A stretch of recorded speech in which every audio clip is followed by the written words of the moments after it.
ऐसी क्या कमी है हमारे अंदर जो आप कह सकते हो आज के टाइम में हमारी नस नस में दौड़ रही है? ये आज से 20 साल पहले या 30 साल पहले इतनी प्रॉब्लम नहीं थी, बट आज बहुत बड़ी प्रॉब्लम है ये आप लोगों की एज ग्रुप में। पेशेंस। पेशेंस है आप लोगों में? अपने आप से सच बोलो, या इम्पेशेंट हो? सब कुछ जल्दी चाहिए। ये है वो सबसे बड़ी क्वालिटी अगर लाइफ में एक्चुअल में कुछ बड़ा करना चाहते हो तो। पेशेंस। थोड़ा सा भी कोई चीज लेट हो जाए इम्पेशेंट हो जाते हैं। अपने बिहेवियर को ध्यान से ऑब्जर्व करो। मैं सही कह रहा हूं, गलत कह रहा हूं? क्या हम बहुत ही इम्पेशेंट नहीं है? और अगर आपको कुछ भी बड़ा अचीव करना है, छोटा मोटा करना है, तो उसकी मैं बात ही नहीं कर रहा, वो तो वैसे भी हो ही जाएगा। कुछ नहीं भी करोगे तब भी कुछ ना कुछ तो सेटिंग कहीं ना कहीं किसी ना किसी की हो ही जाती है। बट आई एम सेइंग अपने बेस पे कुछ बड़ा करना है तो उसके लिए कितना पेशेंस चाहिए। अगर पेशेंस आपके अंदर है तो आप फोकस रह सकते हो। ये पेशेंस आता कहां से है? ये समझदारी से आता है। समझदारी मतलब क्या? रियलिटी को एज इट इज देख लेना। क्या इस दुनिया में सब कुछ टेम्पररी है या नहीं है? ये कोई मेरा बिलीफ है या रियलिटी है? इस रियलिटी को देख लेना समझदारी है। इस समझदारी से पेशेंस आता है। मतलब क्या? बुरा फील हो रहा है, अब वहां पे अच्छा फील करने की जरूरत नहीं है, क्योंकि एक ऑपोजिट क्रिएट हो जाएगा। बुरा फील हो रहा है, होने दो, टेम्पररी है। देखता हूं मुझे कितना बुरा फील हो सकता है। मुझे कुछ ऐसा करना है कि आज पूरे दिन रोता ही रहूं, मतलब आंसू रुकने नहीं चाहिए। तो थोड़ी देर बाद क्या होगा? आप कोशिश करोगे बुरा फील करने की, होना बंद हो जाएगा। समझे यहां पे आपने क्या किया? उससे लड़े नहीं, क्योंकि जिससे लड़ोगे वो पावरफुल हो जाएगा। उसको खत्म करने के बारे में नहीं सोचना है। ये जो बुरा लगेगा, वो बुरा लगने वाली एक स्टेट है, उसको खत्म नहीं करना है, क्योंकि आप उसको खत्म कर नहीं सकते हो। जितना उसको खत्म करने की कोशिश करोगे और पावरफुल हो जाएगा।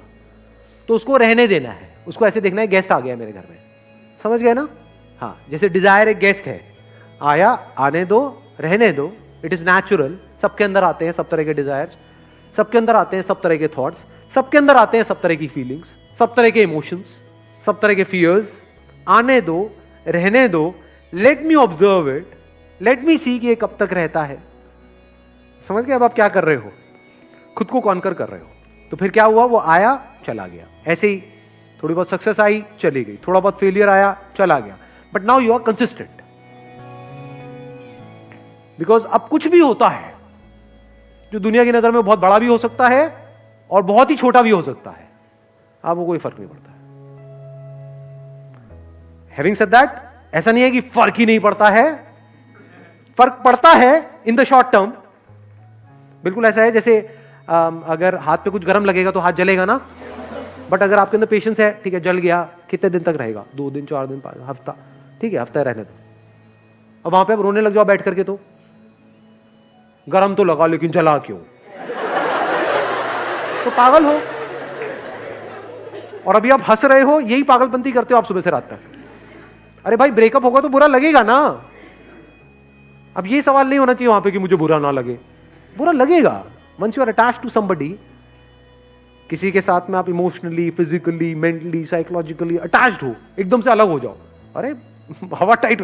बिल्कुल ऐसा है जैसे किसी ने आपकी बॉडी का कोई पार्ट काट दिया है, तो उस वक्त क्या चाहिए? पेशेंस चाहिए। What you can do is, रात को सोने से पहले 5-10 मिनट के लिए, जब तक नींद ना आ जाए, patience, patience, patience, patience, patience. अब आप आराम से आ गए। अब अगले दिन जो भी आपको करना है, फॉर एग्जांपल किसी इंटरव्यू के लिए जाना है, तो अब आप उसके लिए तैयार हो। किसी एग्जामिनेशन के लिए जाना है, उसके लिए तैयार हो। कोई बहुत बड़ा दिन है, कोई बहुत बड़ी मीटिंग होने वाली है, कोई बहुत बड़ा कोलैबोरेशन होने वाला है, उसके लिए आप तैयार हो। कोई बहुत बड़ा ब्रेकअप होने वाला है, उसके लिए आप तैयार हो। ठीक है जी, you got the answer. Wish you all the very best. Thank you so much for coming.